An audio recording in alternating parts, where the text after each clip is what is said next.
پاؤں اس طرح پھونک پھونک کر رکھ جس طرح اندھا رکھتا ہے، تاکہ تیرے پاؤں پتھر اور ہلاکت کے کنویں سے نجات پا جائیں۔ جو خدا کے ساتھ خلاف عہد کرتا ہے اسے نقصان اٹھانا پڑتا ہے۔ نبی کریم صلی اللہ علیہ وسلم تیرے بال بال جانتے ہیں، کیونکہ وہ اللہ کے سب رازوں سے واقف ہیں۔ مرشد کامل مل جائے تو اس کی اطاعت و پیروی دل و جان سے کرو، اور اس کی ہر نرم و سخت بات کو قبول کرو کہ اس میں تمہاری بھلائی پوشیدہ ہے۔ اگر سخاوت کی وجہ سے تیرے ہاتھ میں مال نہ رہا تو خدا کی مہربانی تجھے برباد نہ ہونے دے گی۔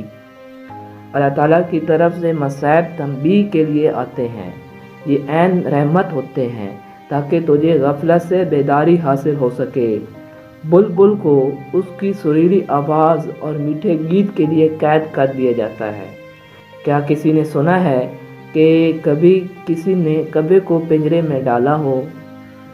ہر کوئی اپنے دل کے صاف حصے میں اندیکھے کو دیکھتا ہے، اور اس کا انحصار اس بات پر ہے کہ اس نے اپنے دل کے آئینے کو کس قدر چمکا رکھا ہے۔ خدا تعالیٰ کے لیے خدمت کر، خلقت سے تجھے کچھ حاصل نہ ہوگا۔ عاقلوں نے تکلیف برداشت کر کر کے سونا چاندی نکالا تاکہ لوگ فائدہ اٹھا سکیں، لیکن بخیل انہیں پھر مٹی اور پتھر میں دفن کر دیتے ہیں تاکہ لوگ فائدہ نہ اٹھا سکیں۔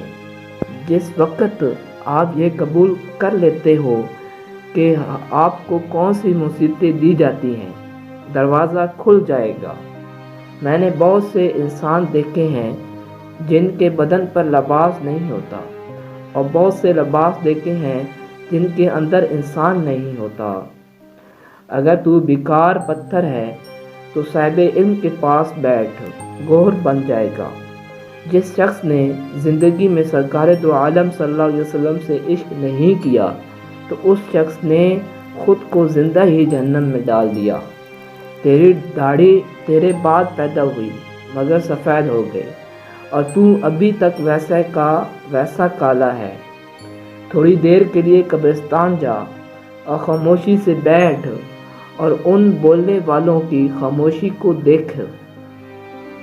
نیکی اور بدی کے تصور سے نکل کر اگلے مقام تک آ جاؤ، میں تمہیں وہیں ملوں گا۔ اگر میرا علم مجھے انسان سے محبت کرنا نہیں سکھاتا تو ایک جاہل مجھ سے 1000 درجے بہتر ہے۔ کہانیوں سے مطمئن ہونے کے بجائے آپ کے تعلقات دوسروں کے ساتھ کیسے گزرے ہیں، اپنی ہی داستاں افشاں کریں۔ دیکھو، شیطان نے کوئی شراب نہیں پی ہوئی تھی، پھر وہ کاہے سے مست تھا؟ صرف غرور و تکبر اور انکار سے مست تھا۔ انسان کو خدا نے بہترین سانچے میں ڈال کر پیدا کیا۔ جنتی اور جہنمی وہ بعد میں بنتا ہے۔ تیرے وسیع عرب کی مشہور معشوقہ محبوب کا استعارہ، اور معشوقہ تیری اپنی ہی ذات ہے۔ یہ بیرونی چیزیں سب تیری مصیبتیں ہیں۔ جو کوئی بھی بغیر مرشد کے راستے پر چلا وہ شیطانوں کی وجہ سے گمراہ اور ہلاک ہوا۔ نااہل سے محبت کرنے کا انجام ہمیشہ ذلت اور رسوائی اور ہلاکت کی صورت میں نکلتا ہے۔ تیرا نفس اس خونخوار شیر سے بھی زیادہ خطرناک ہے جسے تو اندھے پن میں فریب خوردہ ہو کر اور گائے سمجھ کر پال رہا ہے۔ اس کا یعنی نفس کا ڈسا ہوا پانی نہیں مانگتا۔ ابھی وقت ہے، اپنی اصلاح کر لے۔ جس نعمت میں ناشکری ہے وہ ہمیشہ نہیں رہ سکتی۔ کسی بھی محفل میں ہمارے نشست و برخاست اور گفتگو سے حاضرین کی عزت بڑھنا چاہیے۔ یہ نہ ہونا چاہیے کہ ہمارے کسی فعل سے کسی کا دل دکھ جائے۔ اہل علم کا علم انہیں اٹھاتا ہے اور اہل تن کے علوم ان کے لیے بوجھ ہیں۔